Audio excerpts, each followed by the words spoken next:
Рейган – это кондовый консерватор. И Reagan was a staunch conservative. находясь в таком положении, когда он So for поставил him, вопрос, coming from that background, проявил, it was easier to make the move пошел towards us навстречу нам, and meet us halfway. легче было это сделать. Someone else might not have been able to do it, and the chance could have been lost. И шанс мог быть упущен.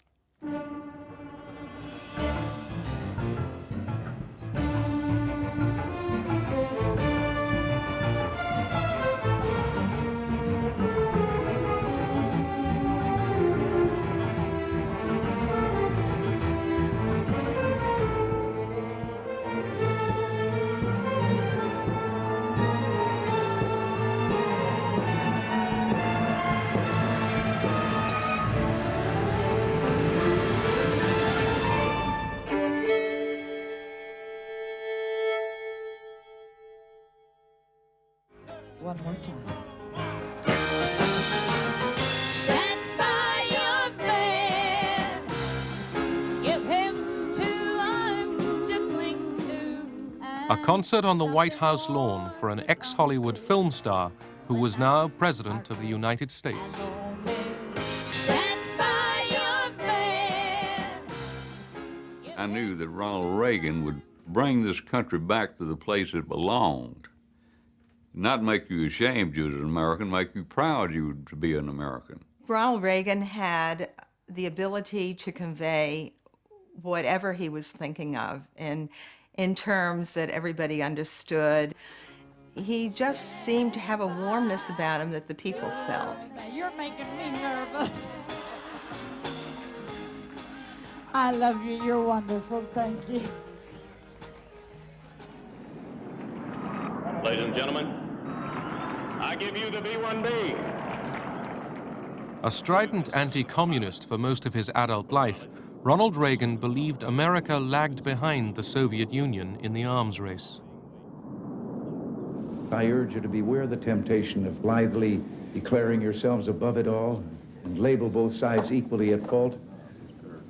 To ignore the facts of history and the aggressive impulses of an evil empire, to simply call the arms race a giant misunderstanding, and thereby remove yourself from the struggle between right and wrong and good and evil. In the first years of Reagan's presidency, the Soviet Union's armed might appeared to be at its peak. I had no doubt that the Soviet goal was world domination. Their military posture, their actions, their foreign policy actions, their aggressive behavior, all of this contributed to that single conclusion.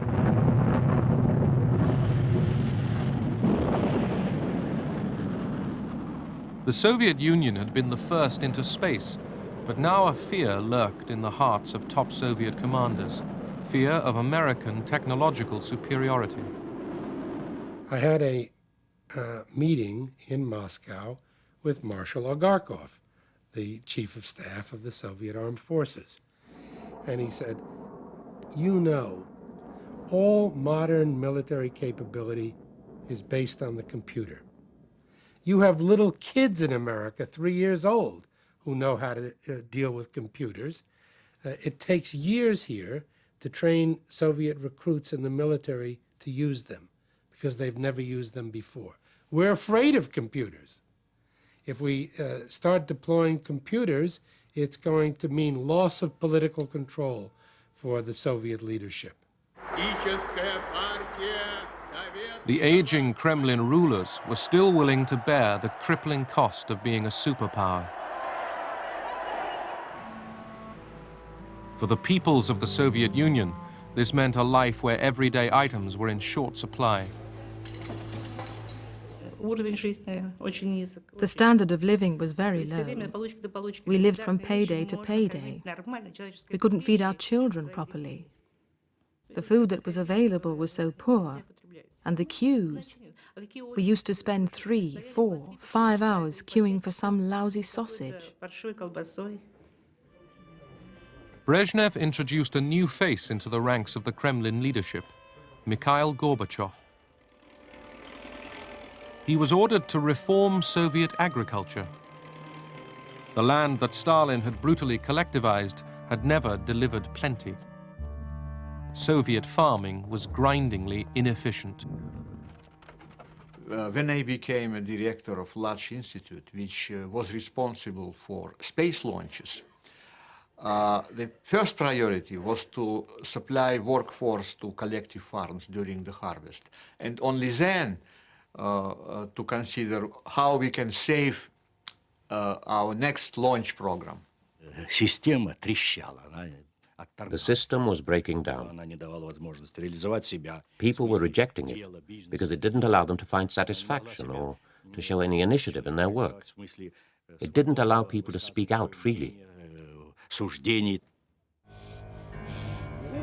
President Reagan was portrayed by a vocal minority of Americans and many Europeans as a warmonger. Ronnie, you're not dressed up scary for Halloween. Nance, if John F. Kennedy were alive today, he'd be younger than I am. I'm 75 years old, and I've got my finger on the button. I just couldn't think of anything more scary than that. Trick or treat, fellas.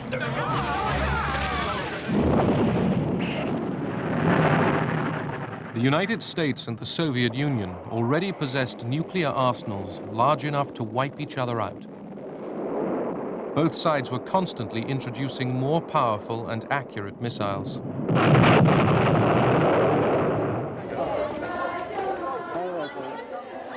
The renewed arms race and Reagan's anti-Soviet rhetoric revived the anti-nuclear movement in Western Europe.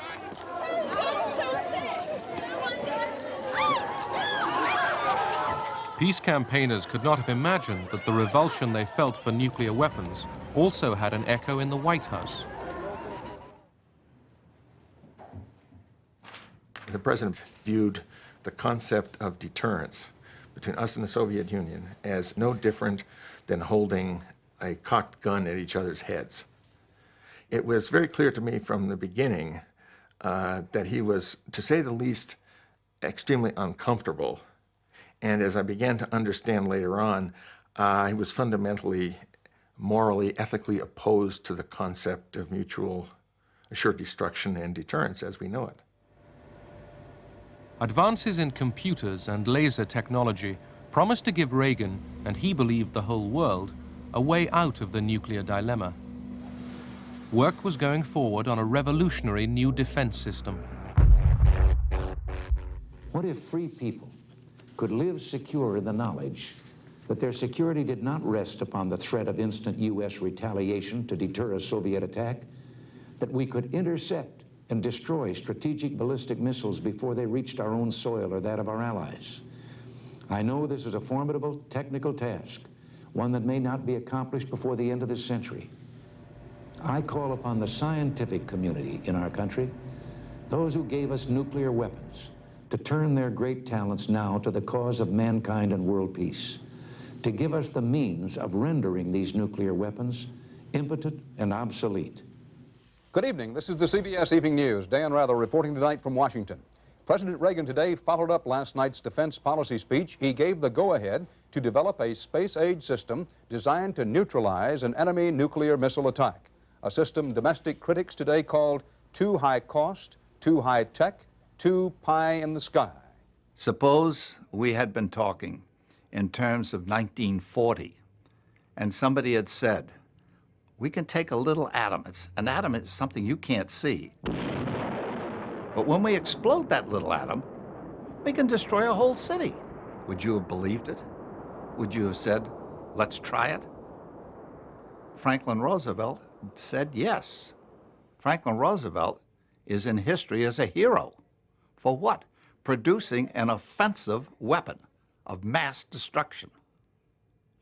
Ronald Reagan, on the other hand, came into office and said, hey, we should have something that will stop this. Reagan's Strategic Defense Initiative, SDI, nicknamed Star Wars after the movie, envisaged satellite and ground-based weapons that could destroy Soviet missiles with darts and laser beams. It was a shock with us. It's like all our hopes for beginning of the understanding how dangerous is this militarization of space just suddenly very evaporated. All the parity and stability created over many years through arms procurement and negotiations were disrupted. It meant that we too would need to spend huge amounts of money. It would begin a new phase in the arms race.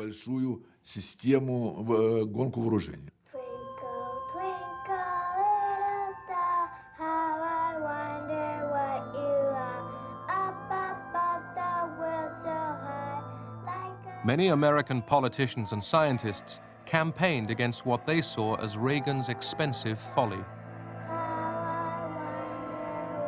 The heavens are for wonder, not for war. Stop Star Wars. Stop weapons in space.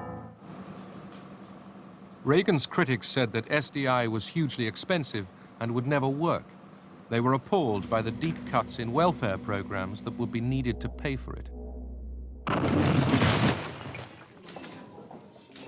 Ronald Reagan soon discovered that his close ally, British Prime Minister Margaret Thatcher, was also critical of SDI.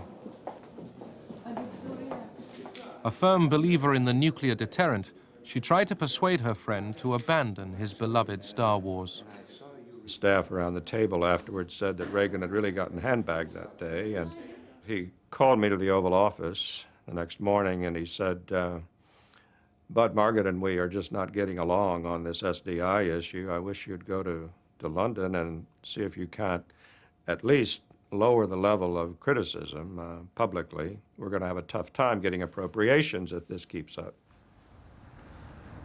She gave me the same lecture she'd given 2 weeks before, and seeing I was getting nowhere, I interjected during a pause.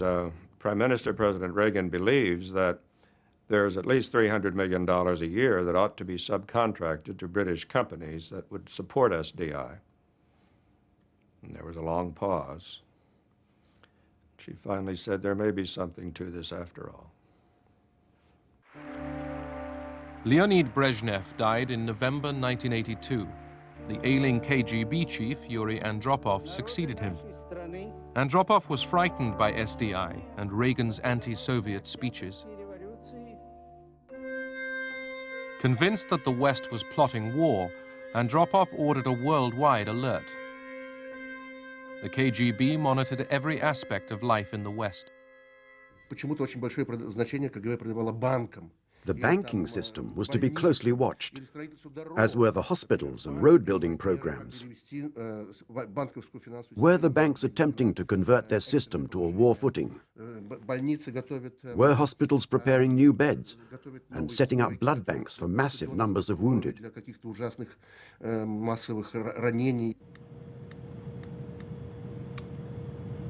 The Americans stepped up spy flights in sensitive areas along the Soviet Union's long borders.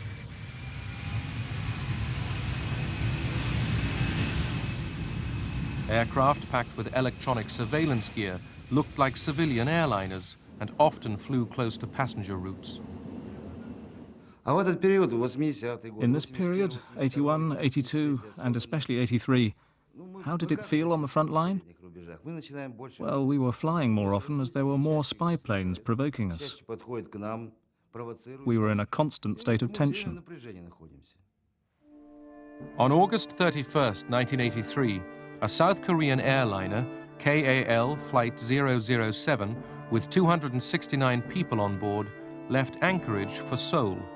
The Boeing 747 strayed from its normal route into Soviet airspace.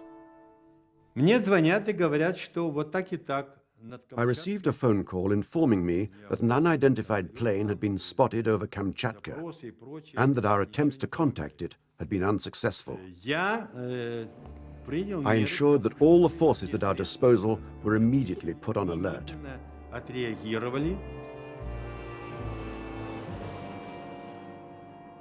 I said, take all measures, so that it is either forced to land on Sakhalin, or, if it will not cooperate, shoot it down. I could see 2 rows of windows which were lit up. I wondered if it was a civilian aircraft. Military cargo planes don't have such windows. I wondered what kind of plane it was, but I had no time to think. I had a job to do. I started to signal to him in international code. I informed him that he'd violated our airspace. He did not respond. Despite the signals from our planes, including warning shots with tracers, the pilot failed to react, simply continuing on his course. My orders were to destroy the intruder. I fulfilled my mission. The Korean airliner came down off Sakhalin Island, killing everyone on board.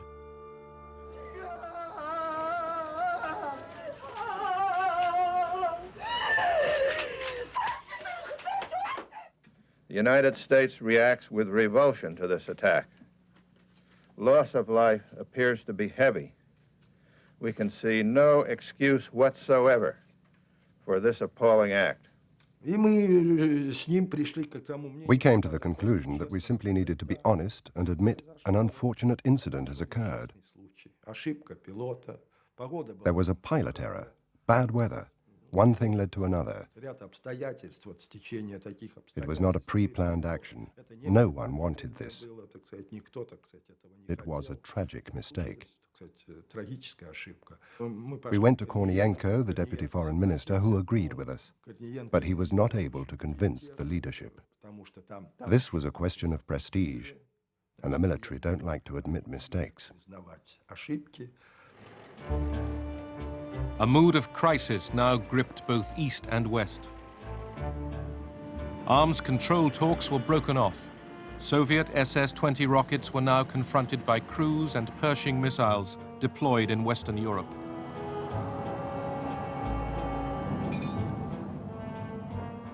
The Soviet leadership believed a nuclear attack by the West was imminent.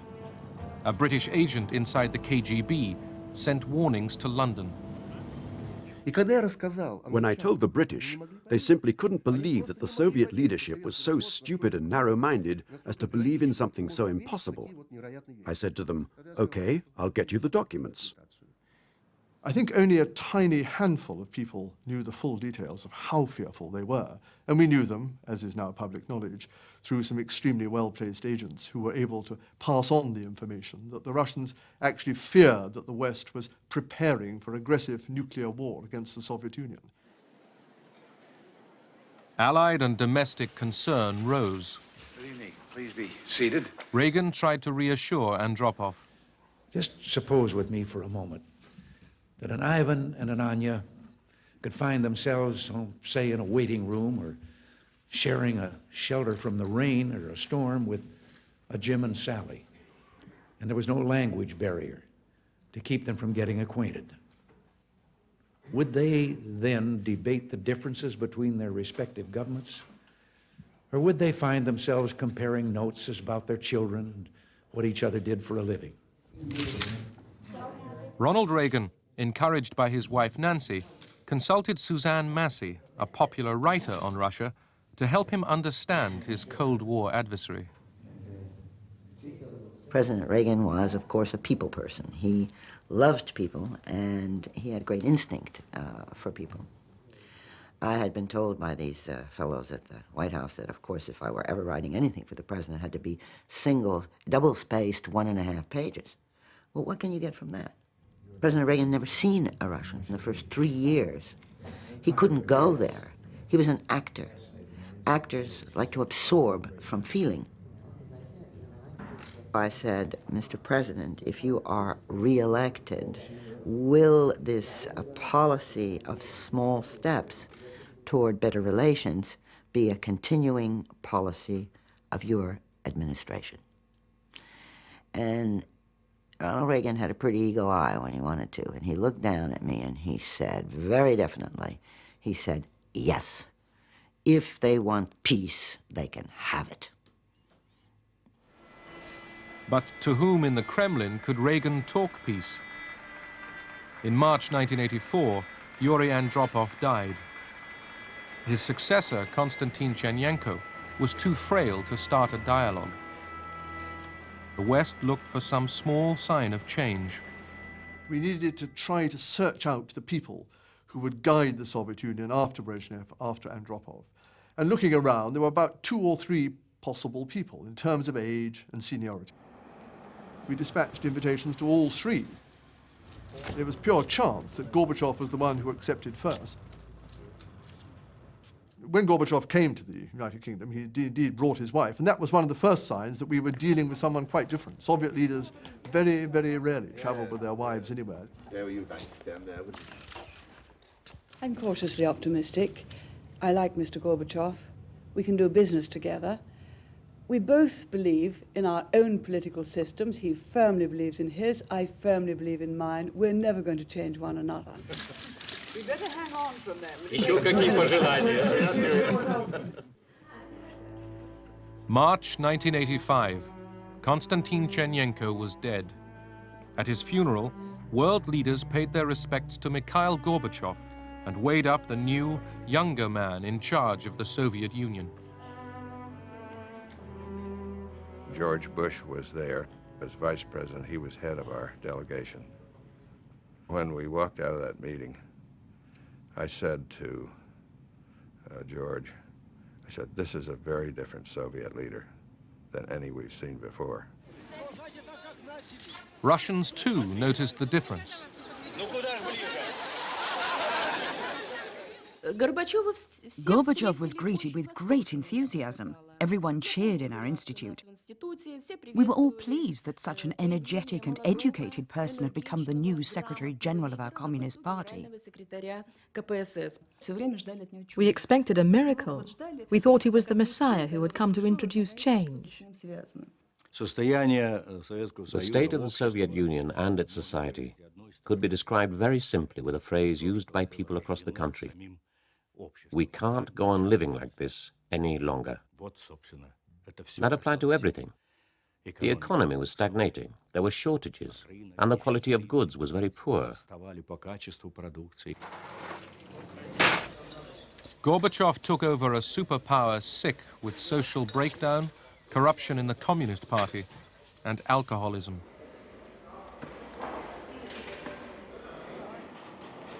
To tackle these ills and to revive a decrepit economy, Gorbachev called for reconstruction, or perestroika, and a new spirit of honesty, glasnost.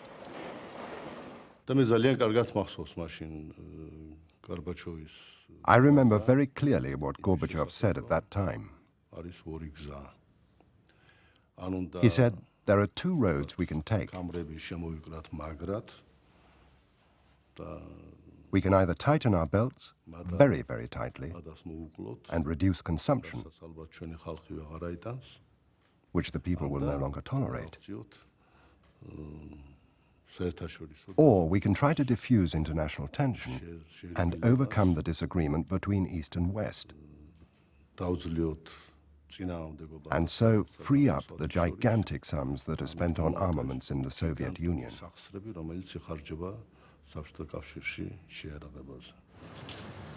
In Washington, Reagan had to overcome objections from inside his own administration before he could meet the new man in the Kremlin.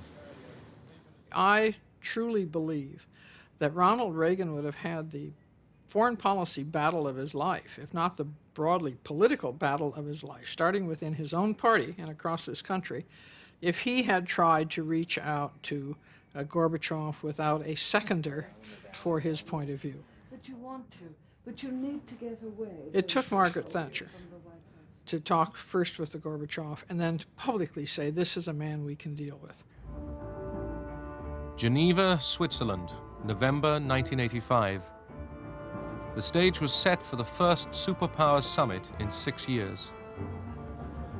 Reagan, too, was keen to find out whether he could do business with Gorbachev.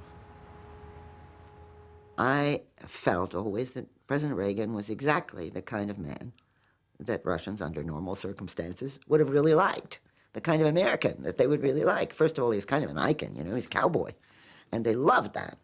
And the other was that he was very patriotic. You really had the sense that he was going to break into God Bless America every time you saw him, and it wasn't corny. He really believed it. And Soviet Union, even some of the most hardened, cynical Soviets, really respected patriotism. Many people in the West wondered whether the 74-year-old Ronald Reagan was up to taking on the 54-year-old Mikhail Gorbachev.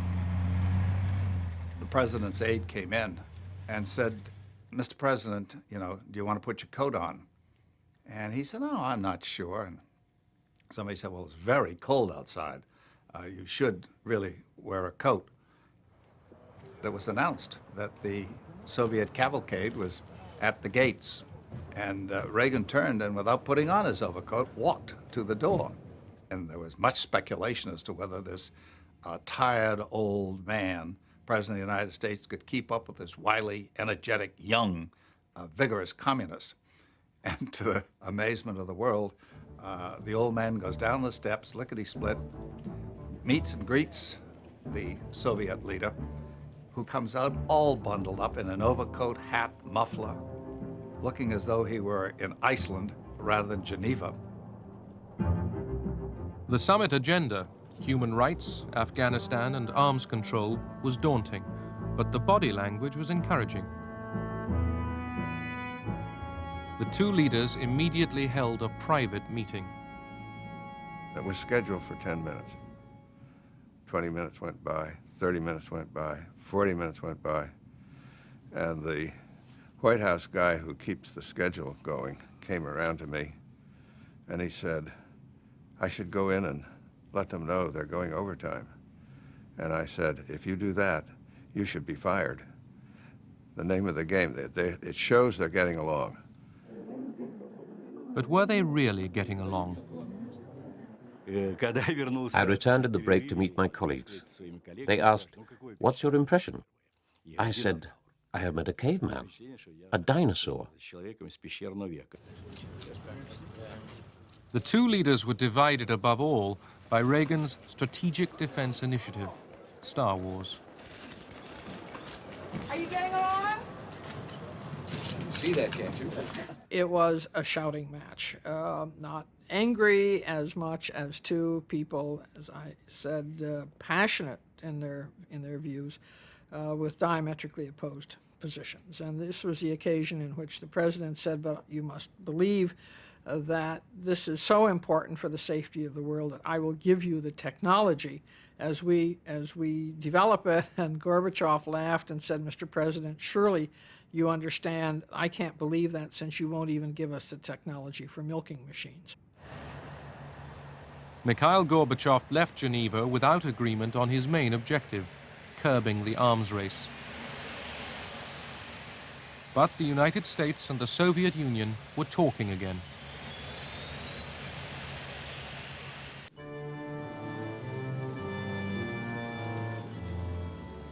One year into the Gorbachev era, and the Cold War continued. The Geneva call for a second summit was repeatedly postponed. Fears of nuclear war remained, and even increased. During that period, we had a lot of ideological training. We were constantly told about Reagan's speeches, so we called the US imperialists the evil empire. We started going out to sea twice as often. We kept a huge number of submarines in the sea all the time, as close as possible to the US and British coasts. And the more submarines we sent out to sea, the more you sent out. This dangerous concentration and proximity of nuclear submarines could lead to unpredictable consequences. A nuclear disaster did occur, but not between the two superpowers. In April 1986, an explosion ripped apart number 4 reactor at the Chernobyl nuclear power plant in Ukraine, north of Kiev.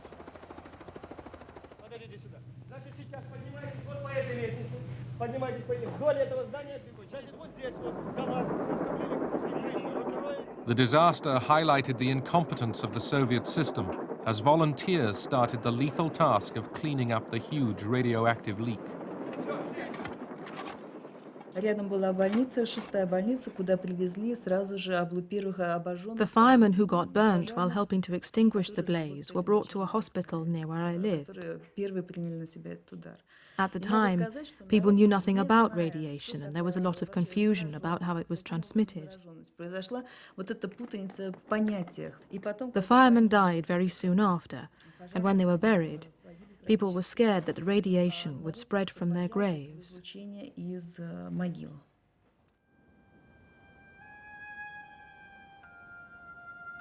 Chernobyl, its surroundings, and large areas of Ukraine and Belorussia were heavily contaminated and emptied of their population.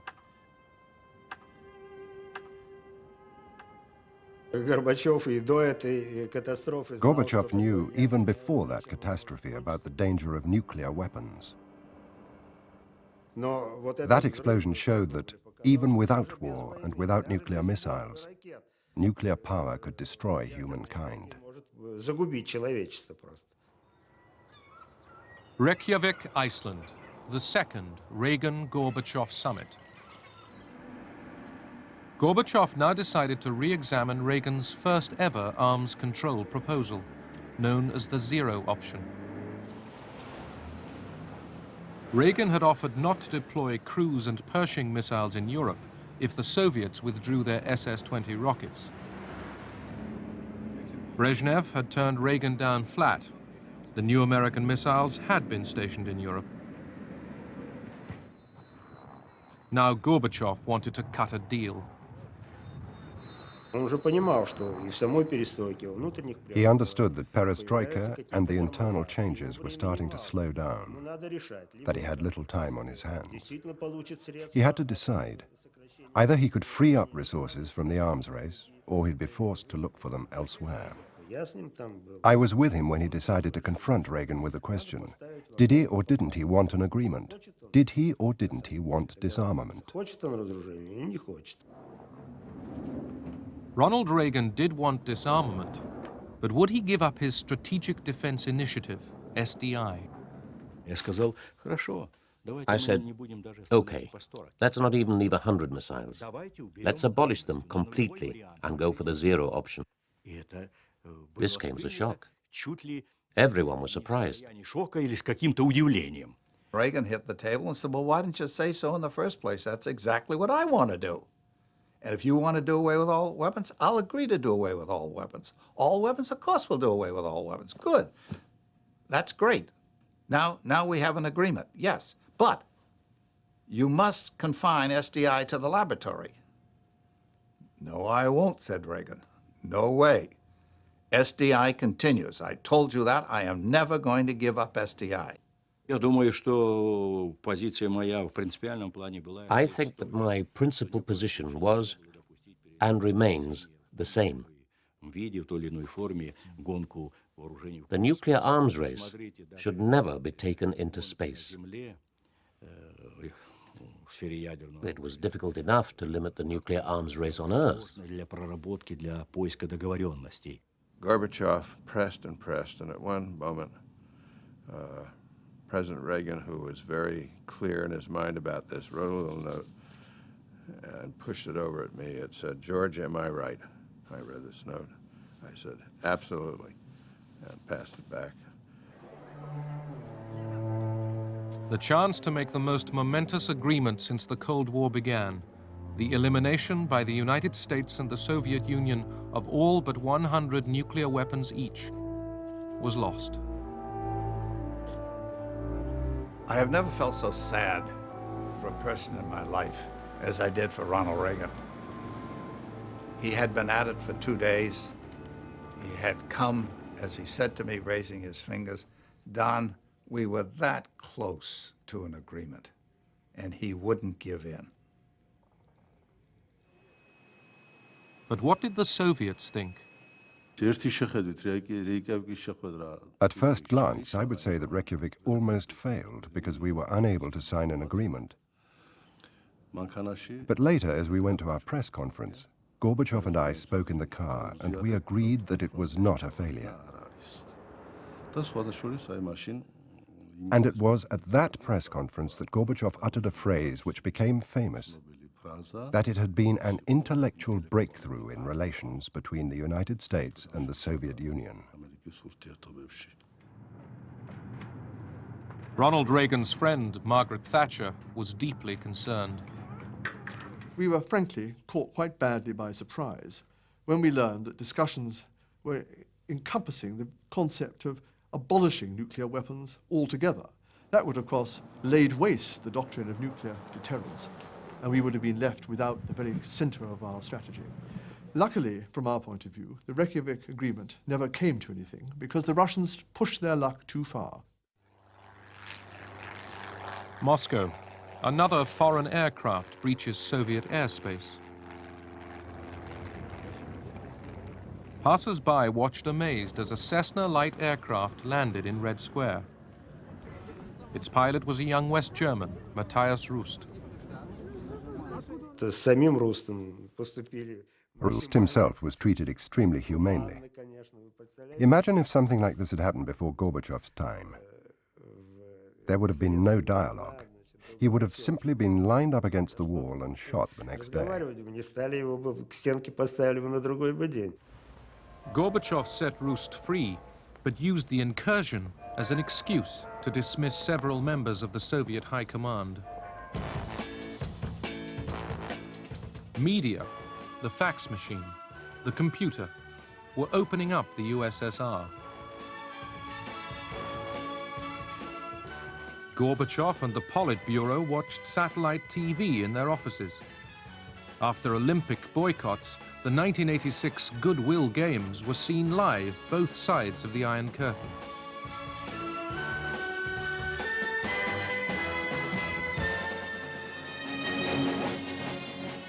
Soviet television was changing. It risked a live debate with Margaret Thatcher. So don't you think that the concept of nuclear deterrence, in fact, invites the side that believes in it to use the nuclear weapons in the end, just to prove this threat from time to time? Isn't a policy of conventional weapons, with the terrible bombs raining down, with the missiles, with the aircraft, with the submarines, with the torpedoes, with the tanks, with chemical weapons, isn't that based on the possibility of threat? I felt very embarrassed for our journalists. It was so painful to watch. At first, I was a little hurt. Then I was roaring with laughter. It was on this occasion that she made so many fans. And we're saying to anyone who dares to attack us, do not do it. You couldn't win. The results will be devastating. I think you're saying the same. I have to say that Margaret Thatcher was one of the politicians with whom it was very important to maintain a dialogue, because she was a very strong personality and a strong politician. And in spite of us constantly arguing with her at every meeting we had, we respected each other's position.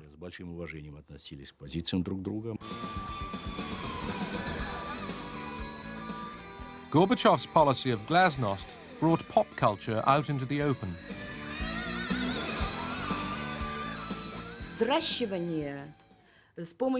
A new breed of young people was created by our intellectuals, a breed that rejected all our Soviet past. This was moral degradation. Our youth was being turned into human robots. The Soviet people were being plunged into wrenching change.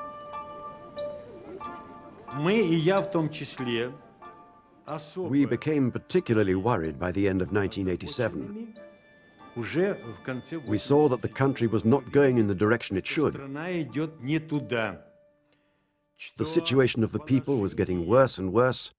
The situation of the armed forces was no better. Gorbachev reacted to growing opposition by pressing ahead with plans to reform the Communist Party.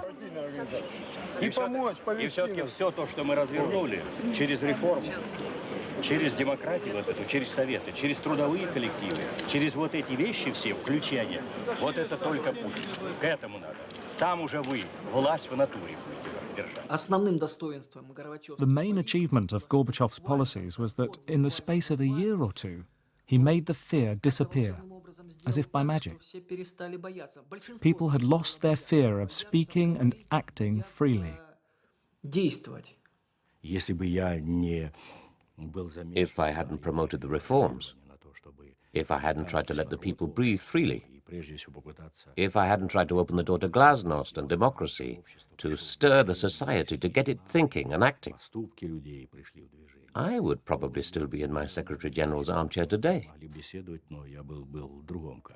I could have stayed there a lot longer, since I'm still quite young.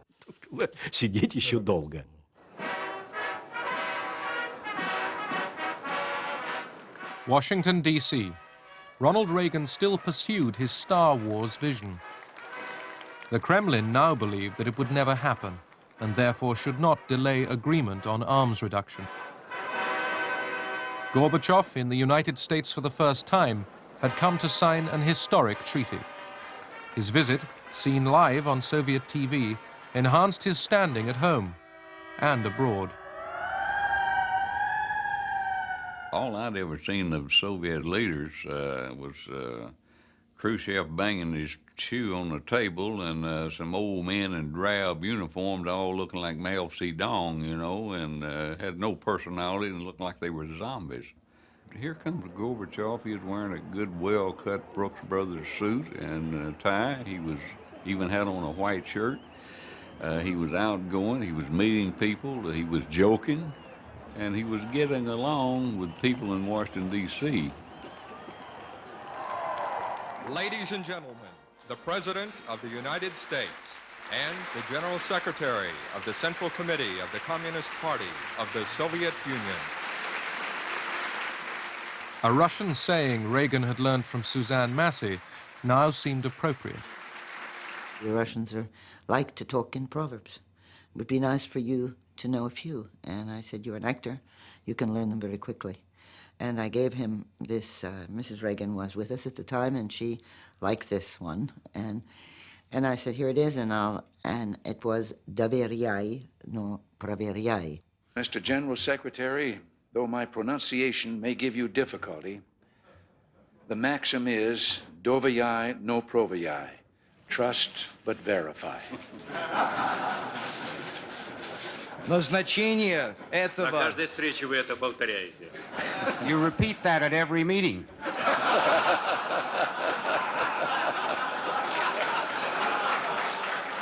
I know of no one else of a leadership stature in the United States in those days who would have moved forward as Reagan did to engage Gorbachev, to engage the Western Alliance, to truly lead the Western Alliance, and to take us through what became, of course, a very constructive, introductory period to the end of the Cold War. Yes. Можем даже обменяться. I think we should change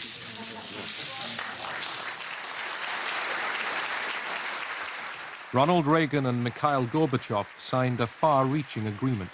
For the first time, an entire category of nuclear weapons was to be abolished.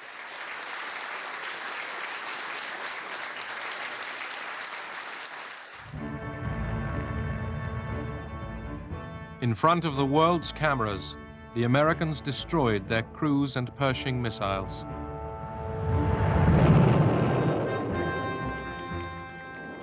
The Soviets dismantled their SS-20s. In another milestone in reducing Cold War tension, inspection teams from both sides supervised the destruction.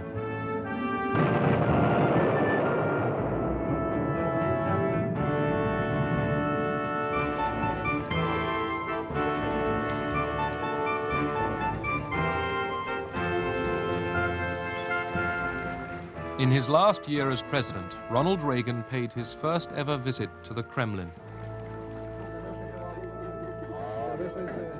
What Mikhail Gorbachev and the journalists wanted to know was, what did Ronald Reagan think about the Soviet Union now? Well, just fine. You still think you're in an evil empire, Mr. President? No. Он заявил, что He said he wanted to take back his reference to the Soviet Union as the evil empire. He found a good place to announce it, right in the middle of the Kremlin. But nevertheless, he said that he was doing it not because he was wrong when he initially said it, but because by 1988, the Soviet Union had come a long way under the leadership of Mikhail Gorbachev. It had become a different country. But we find ourselves standing like this. Together, the two leaders had seized their chance.